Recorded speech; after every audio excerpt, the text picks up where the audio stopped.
Bonjour, bienvenue dans cette vidéo où tu vas apprendre à translater une figure et à créer ce qu'on appelle une frise et un pavage.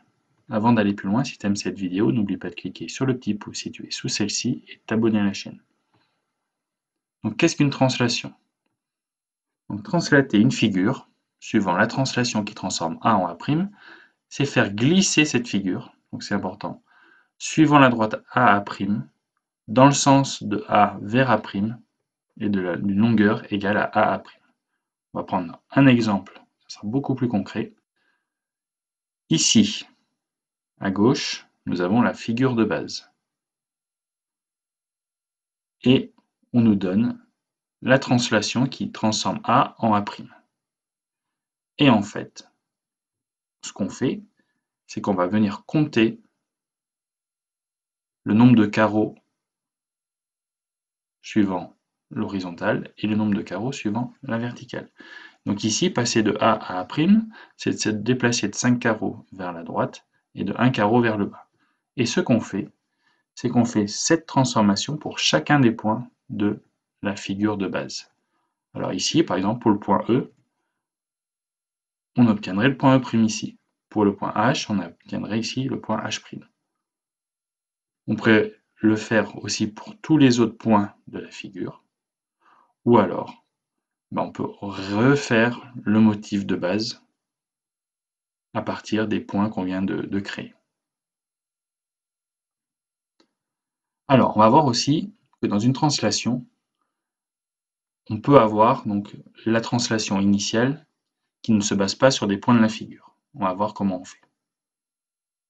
Donc voici ici le motif initial, la figure initiale ici, et la translation qui transforme M ici en M'.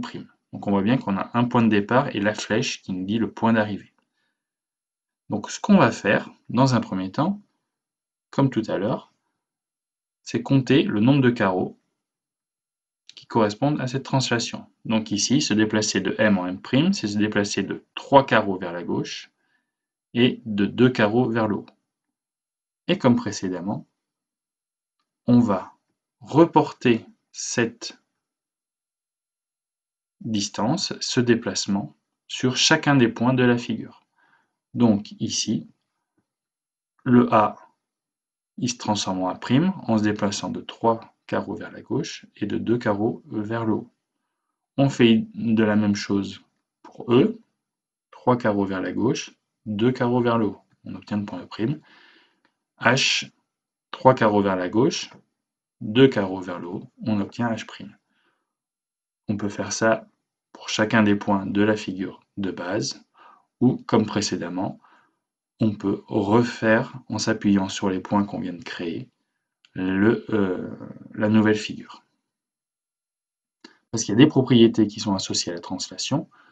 L'image d'une droite est une droite parallèle à la première. L'image d'un segment est un segment de même mesure. C'est pour ça que si on a un point et qu'on connaît la mesure du segment initial, on a juste à reporter la longueur à partir du point qui a été obtenu. Et l'image d'un cercle, c'est un cercle de même rayon. Alors maintenant, on va voir ce que c'est qu'une frise et un pavage.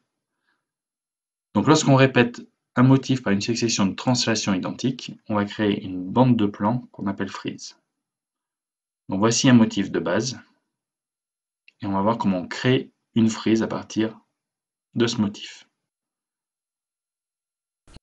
De base, et ici le vecteur de la translation. Et donc ce qu'on va faire, c'est qu'on va répéter un certain nombre de fois ce motif. Donc, si on fait une première fois la translation du motif, on réobtient le même motif ici, déplacé juste de la distance du vecteur ici. On refait cette translation, on obtient un troisième motif, et ainsi de suite. Et là, on vient d'obtenir 6 fois le motif de base. Maintenant, on va voir ce qu'on fait quand on fait un pavage. Donc, ce coup-ci, on va répéter le motif initial par une répétition régulière de 2 translations de directions différentes. Donc un exemple, le motif de base, ici, un petit peu plus compliqué, et les deux vecteurs de translation, les deux translations qui vont nous intéresser. Alors, là, on va voir comment on fait ce qu'on obtient quand on va faire 5 translations ici, suivant ce vecteur ici, et 3 pour le deuxième vecteur. Voilà, si on crée chaque motif, les uns après les autres, on voit que ça s'emboîte, et qu'on obtient donc cette figure qu'on appelle pavage. Et cette vidéo est terminée.